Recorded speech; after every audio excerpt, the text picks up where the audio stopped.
Welcome to the Invite Health podcast, where our degreed healthcare professionals are excited to offer you the most important health and wellness information you need to make informed choices about your health. You can learn more about the products discussed in each of these episodes and all that Invite Health has to offer at www.invitehealth.com/podcast.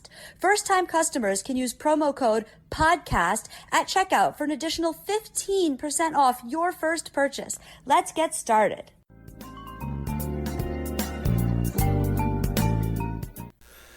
By the year 2009, we humans had already made or isolated approximately 50 million different chemicals. Now, this is according to the American Chemical Society.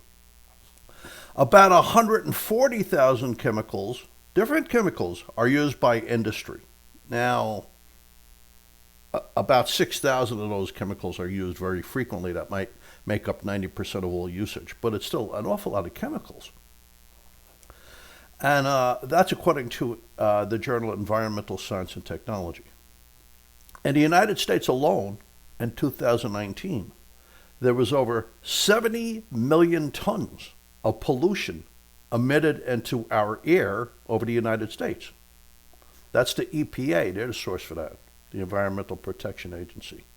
Now, these chemicals, millions and millions of chemicals, they don't exist in a vacuum.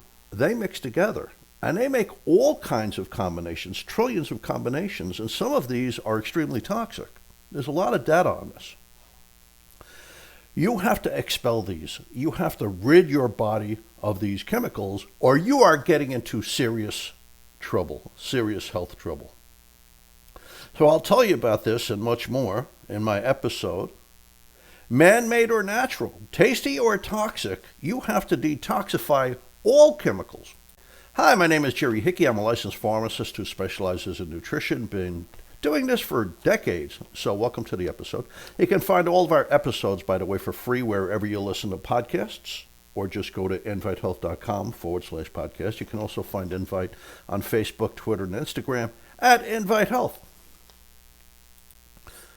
So where do toxins come from? Well, we actually make toxins. We use up hormones, we use up drugs, we use up enzymes, and if these things accumulate, they could be a problem.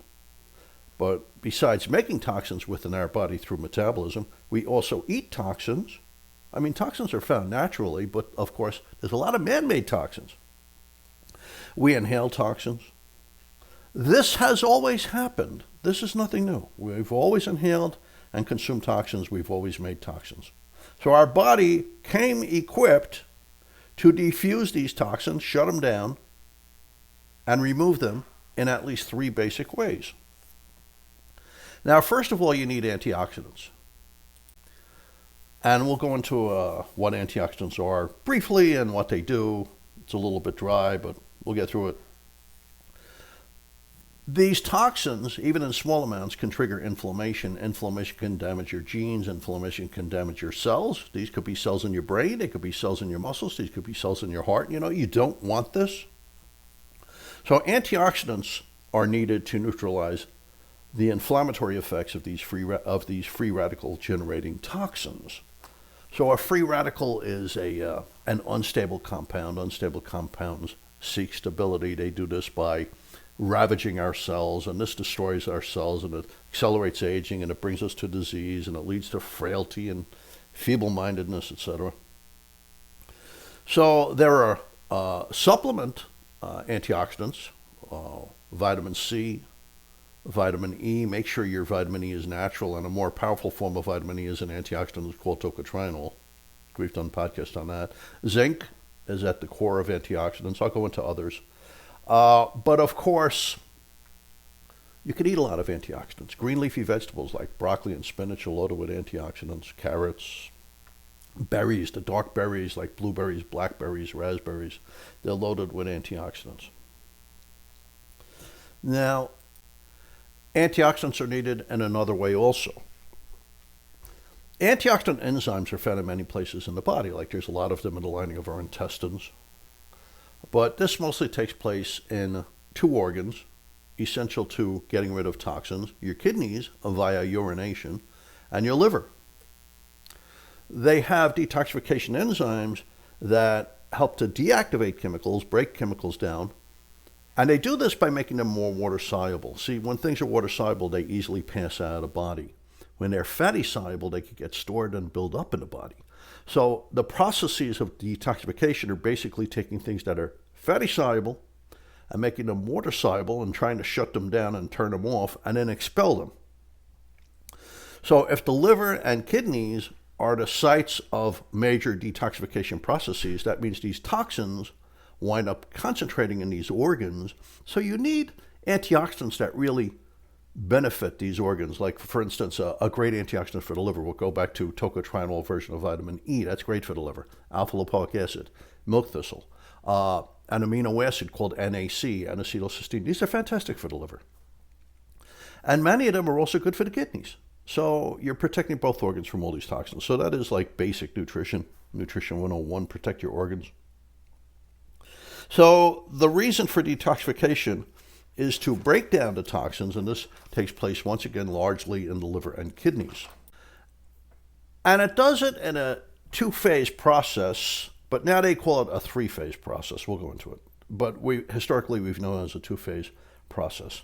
Phase one, you're taking these fatty substances and you're starting the process of breaking them down. Now in phase one, that's all you need for some toxins, but in other toxins you need a phase two. We'll go into that. So it's good to keep these phases in balance, because you don't want to break down a toxin halfway and have it lurking around, because many times phase one, if you break a toxin down halfway, you're actually amplifying its toxicity. You're actually turning it on as far as a toxin. So you want your phase two to be in balance with phase one. So as phase one starts the process of breaking things down to get rid of them, phase two grabs them, finishes the process, and you can expel them from the body. So you want, and I'll tell you how to balance those as well as we can. By the way, genetically, these phases can vary dramatically from person to person. So you really want to eat good foods and all and take certain supplements that help these processes just to make sure you stay okay. So phase one starts to break down fatty soluble substances to make them more water soluble. This way we can expel them in our urine or feces, our poop and our urine, our pee-pee. So sometimes you have to talk straightforward, simple. A large family of enzymes are involved here. So, phase one's important. You're removing many drugs through phase one, most drugs, pesticides, insecticides, old used hormones, alcohol. You don't want alcohol to build up in the body. So there's a family of cytochrome P450 enzymes. Pharmacists learn this because it's so important to controlling the amount of drugs in your system. Because if you slow down key cytochrome P450 enzymes, they break down drugs. If you slow down these enzymes, the drugs build up in the system. It could be fatal. We'll go into a atypical reaction that can cause that in a second. So cytochrome P450 enzymes are core to phase one detoxification. There's 57 of them, 57 different types, but there's 12 that do most of the heavy lifting.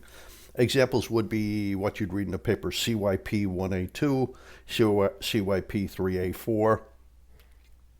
So this is how people get into trouble with drugs frequently. Grapefruit juice has ingredients that slow down key cytochrome P450 enzymes, about 3 or 4 of them, including CYP3A4. Now, CYP3A4 breaks down almost 50% of all the drugs on the market. So you can imagine if you slow down this enzyme, about half the drugs you could get in a pharmacy can build up in your system. Think of how dangerous it is. And this happens because it leads people to fatal arrhythmias. Even grapefruit juice can interact with your certain statin drugs and make them a little bit more dangerous. So this really shows you how important these detoxification processes are. Now, besides cytochrome P450 enzymes that help get rid of drugs and a whole bunch of chemicals, and they break, like I said, they break them down basically. They're breaking them down. And sometimes this is actually activating things making them more toxic. So we'll get into how to finish that off in a minute with phase 2. So phase 1 also has alcohol dehydrogenase and aldehyde dehydrogenase. So this breaks down alcohol and its byproducts, for instance, acetaldehyde. So if you're lacking these enzymes, alcohol could build up in the system. We see this frequently in Asian people where they have a little tiny bit of alcohol, even in like a cough medicine, and their face gets all red. It's more common in Asians, but it can happen in anybody. And acetaldehyde, if you lack that, the byproducts of alcohol build up, and you just feel like you have a terrible hangover. So lacking these enzymes leads to alcohol flush syndrome, where you get a red face, lightheadedness, a racing heart, nausea, basically a terrible hangover. Phase 1 also has monoamine oxidase. This is enzymes that break down neurotransmitters. Now, this is really important because we're talking things like dopamine, norepinephrine, and serotonin. If you can't break down serotonin, you get serotonin syndrome where the heart is racing and everything. It's bad. Phase 1 also has peroxynoase, which removes pesticides, insecticides, and oxidized fats, so that's really important. And by the way, resveratrol helps that one work. Resveratrol, the nutrient, helps remove pesticides and insecticides and oxidized fats from the body. Oxidized fats are fats that are rancid that can clog your arteries. So there are nutrients required for phase 1. Now, this is a great reason to take a multivitamin in the morning because many of the things involved in the multivitamin, like B vitamins and zinc, are required for the function of the enzymes involved in phase 1. So, for instance, you need vitamin B3, which is niacin. You need vitamin B5, which is pantothenic acid. This helps you process fats. You need B vitamins and zinc for the cytochrome P450 enzymes. You need molybdenum to catalyze the detoxification of many of the environmental toxins made by chemical companies. Now, some foods that have some of these ingredients: poultry, fish, legumes like beans and lentils and peas, grains like whole grains, eggs, meats. But I would definitely take a multivitamin. Multivitamins have so much value for your health. There's a tremendous value for a multivitamin. So, albeit phase 1 gets rid of a lot of chemicals, sometimes it activates chemicals.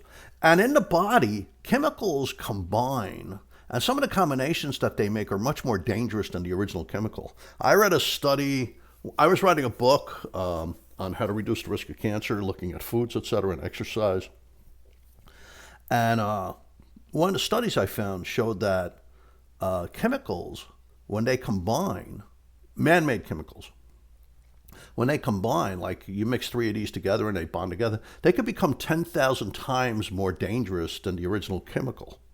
So phase 1 gets rid of chemicals. You need phase 1 or you're a goner. But sometimes it's activating chemicals, making them more toxic. So that's why phase 2 is so incredibly important, and that's why you want phase 2 to be very functional, so that any of these activated molecules, substances, substrates, whatever they might be, you could get rid of. You can usher out of the body. So phase 2 adds things to the substance. It's called conjugation. And this finishes the process of making them more water soluble, so you can get rid of them in your feces or your urine, but it also shuts down the chemicals. There are extremely important pathways here that you can really influence. By foods, by supplements, you can really make your phase 2 very active. You need protein. Protein contains amino acids. That's what makes protein. Protein makes you, by the way. Protein is the number 2 ingredient in your body, especially as collagen protein. But it's made out of amino acids. And the following are involved in phase 2 conjugation, getting rid of toxins. This is not complete. There's a couple of minor ones like ornithine and arginine, but glutamine, glycine, cysteine, methionine, and taurine. That's why you need your protein. Minerals, magnesium. You need that to activate glutathione. Glutathione is involved with at least 6 or 7 different pathways that break down chemicals and turn off chemicals and remove them from the body. So we'll go into that a little bit in a minute. You need sulfur. You need choline. It's a B vitamin. You need glucuronic acid. You need vitamin B6, folate, and vitamin B12. So once again, a multivitamin, very important. You're getting a number of these things in a multi. Krill, helpful. You're getting choline. NAC. NAC, there's an amino acid in food called cysteine. And cysteine is very helpful if it goes in the right direction, but unfortunately it's unstable. It could go in the wrong direction and be a problem. So they stabilize it as a supplement called NAC. NAC is basically N-acetylcysteine. They attach an acetyl group to the ammonia, to the nitrogen, I should say, in cysteine. And when they do this, it super stabilizes it. NAC itself can attach to heavy metals. It can attach to titanium dioxide. It can attach to aluminum. It can attach to lead and mercury and arsenic and all these horrible disease-causing heavy metals and pull them out of the body. So that's one thing. Secondly, NAC is great for protecting the entire body. It makes the mother of all antioxidants called glutathione. So it protects your brain, your eyes, your lungs, your heart, your blood vessel walls, your liver and kidneys. And it's great for protecting the liver and kidneys where you're breaking down all these chemicals. So the liver and kidneys are faced with the job of breaking down chemicals. So they're the places most exposed to these chemicals typically. So you really have to protect them, and a supplement like NAC, even one a day, really helps protect your liver and kidneys. As far as foods, cabbage vegetables. Now, cabbage vegetables is a broad array, mustard, greens. I can't think of a country that doesn't have a cabbage vegetable. Like in Asia, there's bok choy. Down south, there's collard greens. In Ireland, when I was a kid, we used to eat kale all the time, but kale, get all the fancy restaurants, right? Broccoli, broccoli, cauliflower, broccoli rabe. Well, there you go. Southern Europe, right? Italy, they love their broccoli rabe. I love broccoli rabe. It's great with beans. Very healthy meal. So there's a lot of cabbage vegetables all over the place. Be careful with your Brussels sprouts, though, because they have arsenic in them. So if you eat too much Brussels sprouts, you build up arsenic. So put that one aside. They have an affinity for soaking up arsenic from the soil. So forget about the Brussels sprouts. Once in a while, it's okay. Don't make it a habit.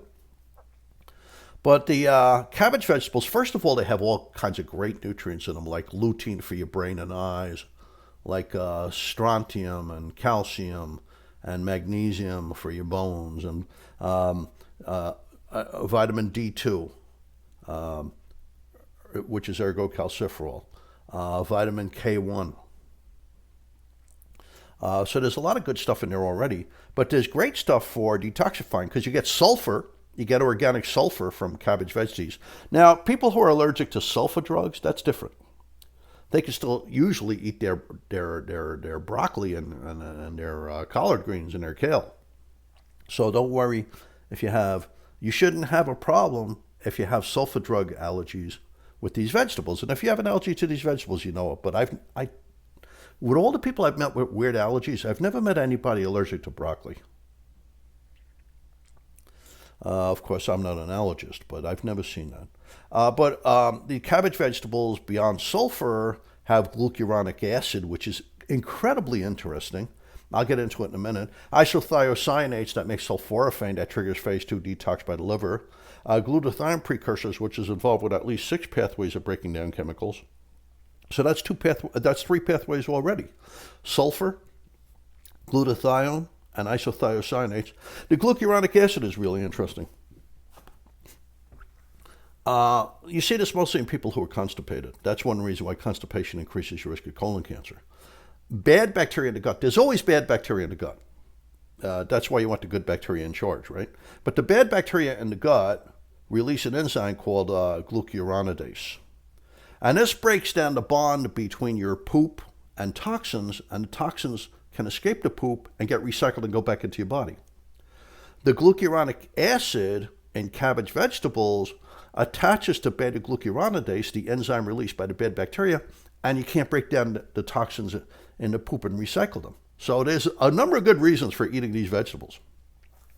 Now, egg yolks and fish and beans have choline. Krill oil is a great source of choline because it has a source of choline that's not just great for the liver and detoxification and your muscles and your heart, but also a form of choline that gets into your brain for your memory and for problem solving. Green leafy vegetables have molybdenum. You don't want to overdo molybdenum, but it's in there. Berries are also helpful. They help balance phase 1 and phase 2 because they have things like punicalagins. The good bacteria in your intestines convert the punicalagins into elegotannins that help ramp up phase 2, so you're in balance between phase 1 and phase 2. Plus, elegotannins help protect you from radiation and viruses, and they're great antioxidants. So there's good reasons to eat berries. Berries also, of course, have other great things in them. They have phytochemicals that help protect the brain, the eyes, the heart, breast, skin. I mean, they're just good source of nutrition. Nutrients as supplements for phase 2. NAC, I mentioned that before. NAC, especially in conjunction with other amino acids like glutamine, helps create glutathione. And glutathione is needed to remove chemicals from the body. It has a whole bunch of major pathways for breaking down and removing chemicals. But NAC itself also attaches to heavy metals. Like lead can damage your intelligence, and lead can lead to super high blood pressure and cause other problems and destroy your nervous system. Arsenic can lead to different cancers like lung cancer and liver cancer. Mercury can trigger a heart attack, and it blocks your energy pathways with your thyroid. So you want to get rid of those heavy metals? NAC attaches to them and removes them. That's why it's not a bad idea for most people to take some NAC. I've done several podcast episodes on NAC in and of itself because it's so multifunctional for the human body. It does so many things for the human body. Protein, you need all those amino acids to attach to. So a protein supplement like whey protein gives you all these amino acids that attach to chemicals and turn them off. A multivitamin. And for sulfur, there's the NAC that gives you some sulfur, but MSM is a good natural source of sulfur you can get as a supplement, methylsulfonyl-methane.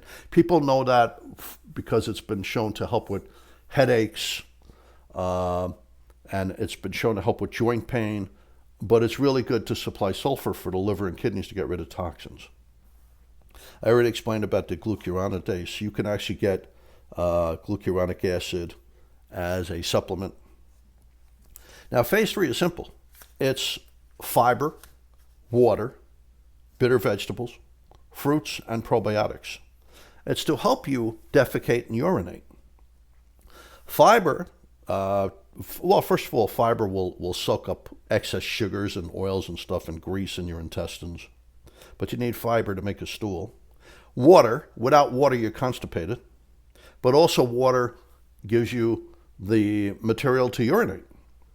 Bitter vegetables, because bitter vegetables trigger peristalsis, muscular activity in the intestines that helps you poop, but also helps you digest your food. Fruits for the polyphenols. And probiotics. Probiotics are great for regularity. So they're phase 3, fiber, water, bitter vegetables. What's an example of a bitter vegetable? Broccoli rabe, escarole, chicory root, things of this nature. We've largely removed these from the American diet. They really have to be put back in there. Fruits and a good probiotic. And then you're able to do phase 3, which is rinse these things out of the body. I want to thank you for listening today. You can find all of our episodes for free wherever you listen to podcasts, or go to invitehealth.com/podcast. And if you could subscribe and leave us a review, to be helpful. You can also find Invite on Facebook, Twitter, and Instagram, and Invite Health.